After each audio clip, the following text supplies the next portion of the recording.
Hello అండి అందరికీ ఈరోజు నా కూతురు చేస్తుంది వెజిటేబుల్స్తోని బగారా రైస్. నేను తను స్కూల్కి వెళ్ళేటప్పుడు లంచ్ బాక్స్కి ఇచ్చేదాన్ని. ఇప్పుడు సేమ్ తను అలానే ప్రాసెస్ చేస్తుంది. దానికి కావాల్సినవి బాస్మతి రైస్, క్యారెట్, ఆనియన్, ఆలు, బీన్స్, పుదీనా అండ్ మిల్ మేకర్, ఆయిల్, పచ్చిమిర్చి, హోల్ గరం మసాలా. ఇప్పుడు ప్రాసెస్ చూద్దాం. సో ఇప్పుడు ఆయిల్ వేసుకుందాము. తను చిన్నప్పుడు స్కూల్కి వెళ్ళేటప్పుడు చేసి పెట్టేదాన్ని లంచ్ బాక్స్కి. ఇప్పుడు సేమ్ అలానే చేస్తుంది నా కూతురు. ఇప్పుడు హోల్ గరం మసాలా,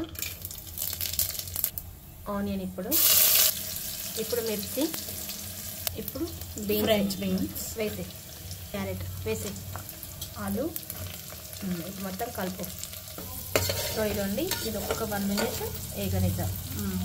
ఇప్పుడు ఇందులో బాయిల్ చేసి పెట్టుకున్న మిల్ మేకర్, ఇప్పుడు అల్లం వెల్లిగడ్డ పేస్ట్,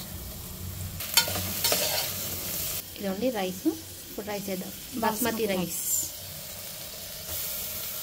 అంటేస్తే మొత్తం దీన్ని స్లోగా కలుపుకుందాము. బాస్మతి కాబట్టి ఒక్కసారి కలుపుకుందాము. 1 గ్లాస్ బాస్మతి రైస్కి 1.5 వాటర్. ఇక్కడైతే బాయిలింగ్కి పెట్టేసుకున్నాం వాటర్. సో ఇదండి, ఇప్పుడు ఈ వాటర్ ఇందులో పోసేద్దాం. ఇప్పుడు ఈ వాటర్ ఇందులో పోసుకుందాం. ఇప్పుడు సాల్ట్ వేసుకుందాము. అస్సలు వేసుకోలేదు కాబట్టి కొంచెం సాల్ట్ వేసుకుందాం. ఇప్పుడు పుదీనా వేసుకుందాం లాస్ట్లో, ఎందుకంటే మంచి స్మెల్ వస్తుంది. ఆయిల్ వేస్తే అంత మంచిగా ఉండదు, ఇప్పుడు వేసుకుంటే మంచి స్మెల్ వస్తుంది. ఇదండి, ఇది కలిపి మూత పెట్టుకుందాం. ఒకటే విజిల్, ఎక్కువద్దు. సో ఇదండి అయిపోయింది. ఇప్పుడు మూత అయితే తీసాం. ఇది పరిస్థితి. ఇంకో దాంట్లోకేసి చూద్దాం. సో ఇదండి వెజ్ పులావ్ అయితే. ఇది నేను మా అమ్మాయికి స్కూల్కి పెట్టేదాన్ని మార్నింగ్ పూట లంచ్ బాక్స్లో. ఇప్పుడు దీంతో రైతాతో తీసుకుంటే చాలా బాగుంటుంది. థ్యాంక్ యూ అండి అందరికీ. నేను మర్చిపోయాను.